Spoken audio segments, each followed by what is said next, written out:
Hey, what's going on guys? It's Alex here from Simple Mods and welcome back to another video. Today I'm doing a quick build in the Corsair Obsidian 500D and thought it'd be a good opportunity to also give you guys my thoughts on the case after building in it. However, firstly, I'd like to thank everyone that's subscribed to my channel lately. It's crazy to see nearly 5,000 subs even when I haven't really had the time to post too many videos lately, but as you can see, I'm in a new place with a new studio room that I'll be using exclusively to make videos and work on my custom builds. So I really hope to be able to bring you guys a lot more cool content. Now this system is brought to you by Aorus, Corsair and AMD, and it's actually a build that I've put together for Loserfruit. It's not a custom modded system in my usual style, but that's because later we'll be partnering up with Ethan from Technology and Gaming and building a crazy Loserfruit strawberry shaped PC, sort of in the shape of her logo, so definitely stay tuned for that. And also, before people start slamming the comment section, yes, I didn't install the motherboard IO shield, but that's because the motherboard sample that I received didn't initially come with one. Now the Corsair Obsidian 500D is, as Corsair claims, the best mid-tower case they've ever made. For this build, I actually have the 500D SE version, which was introduced earlier this year with a few changes from the original 500D. The SE version now features a tempered glass front panel rather than the brushed aluminium front panel on the original 500D.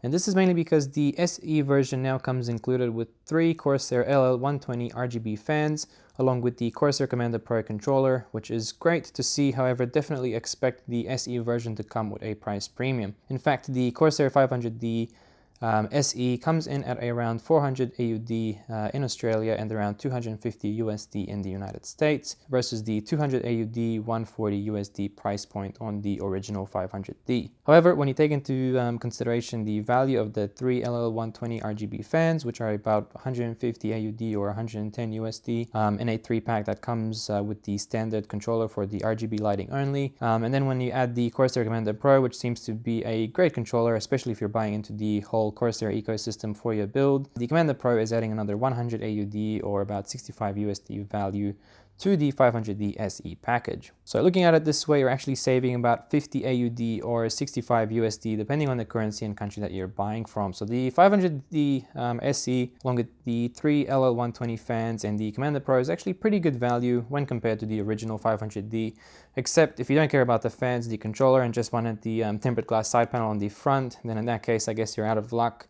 Maybe Corsair might release a cheaper version without the fans and controller, but in the meantime, the original 500D is still around, although with the brushed aluminium front. Other than the changes already mentioned, the 500D SE is at its core basically the same case, a mid-tower ATX case with stylish swing-open tinted tempered glass side panels, a brushed aluminium top, and the tempered glass front, which will nicely show off the amazing RGB effects that you can create with the included LL120 fans. You'll find the I/O panel towards the front at the top of the case, including power and reset buttons, dual USB 3.0 ports, and a USB 3.1 Gen 2 Type-C port, which actually features the new internal motherboard connector, along with the headphone and microphone jacks. The case measures 500mm long, 507mm tall, and 237mm wide, and unfortunately only supporting up to standard ATX size motherboards inside, with eATX being impeded due to the fold in the motherboard tray in order to allow the two 3.5-inch hard drive mounts to fit around the backside. And for SSDs or 2.5-inch drives, there are also 3 mounting locations around the back of the motherboard tray, which are easily removable with just one thumb screw. The case is also overall very light, with the tempered glass panels pretty much adding most of the weight. And the reason I mention this is because the case can actually become very unbalanced when empty and actually stumble itself if you remove one of the side panels and swing open the other. It's not an issue with a fully built system inside, however, just be mindful while building in it. In terms of airflow, the best layout for this case will be to intake from the front and out through the top and rear, which is basically the standard way to do it. However, it's great to see that Corsair have thought it through in terms of dust management as well, by including easily accessible dust filters on the front and top panels, allowing you to pull both out through the side of the case. Now this is great if you have your case in the corner of your desk next to a wall or something like that where it's blocking access to the back. You can still easily access the main dust filters without actually having to going through the hassle of unplugging and moving your case around for dust maintenance. So I just wish the bottom power supply dust filter would also pull out from the side rather than from the rear of the case.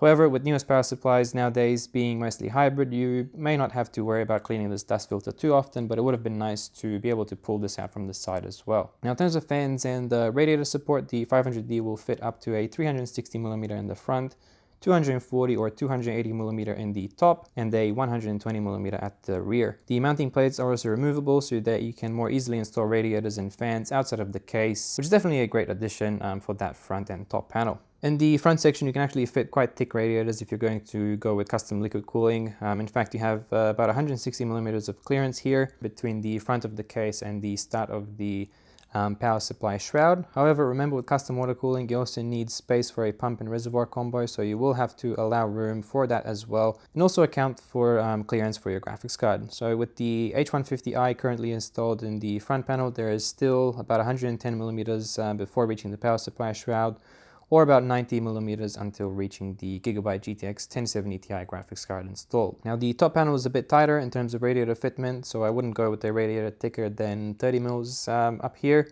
So you have about 55 millimeters in total before running into issues with your motherboard VRM heatsink. However, if you are air cooling your CPU, you have about 170 millimeters of clearance from the motherboard to the side panel. And in terms of power supply capacity, you have about 280 millimeters underneath the power supply shroud, so plenty of room for even the longest power supplies, with extra space to hide excess cables. So Corsair have also designed the power supply shroud with perforated holes at the top, so you can also mount your power supply with the fan side up if you wish. However, having the power supply down with the fan side down will mean staring at your power supply information sticker through the perforated holes.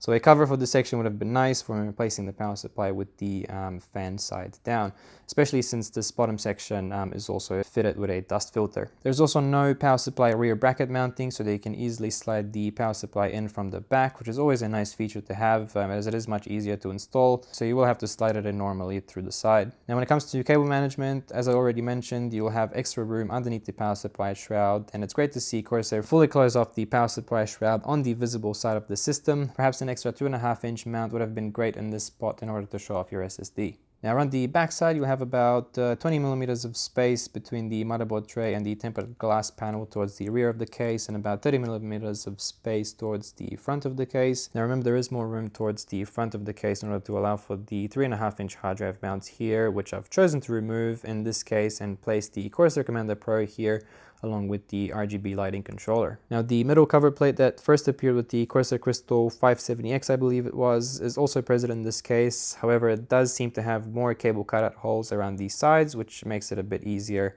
to fit your cables through. Now overall, it was fairly easy to fit the 24-pin, the front panel cables, the SATA cables, and all that in there. And the overall cable management was easy in this case, and looks like a great result with very minimal effort, so I definitely didn't spend a lot of time doing all the cable management in here. And as you can see, it was quite easy to achieve a great result. Now the rear side of the case will include the standard 7 expansion slots found on mid-tower cases. However, Corsair have also added 2 more expansion slots to the side in order to allow for vertical graphics card mounting. Now be mindful with this, however, that the graphics card has quite a bit of flex when mounted in this position. It's not an issue, of course, if the system just sits on your desk all the time. However, be mindful if you do ever have to transport it. Overall, however, I quite like the Corsair Obsidian 500D SE. And I can see myself building a pretty awesome custom water-cooled system with ease inside this case. Just depends whether you value the extra additions at this price point, like I mentioned at the start, or if you would have preferred to have the cheaper option without the RGB fans and Commander Pro included that still had the new front tempered glass panel. Now, having mentioned the Corsair Crystal 570X, and after working with that case previously, I do believe the cases are very similar internally. However, I do prefer the 500D. It does seem that Corsair have actually improved on that design.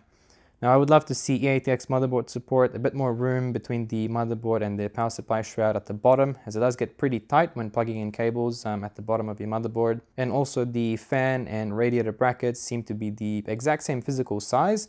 So I do wish that they would have actually implemented a 360mm radiator mounting in both the front and top panels.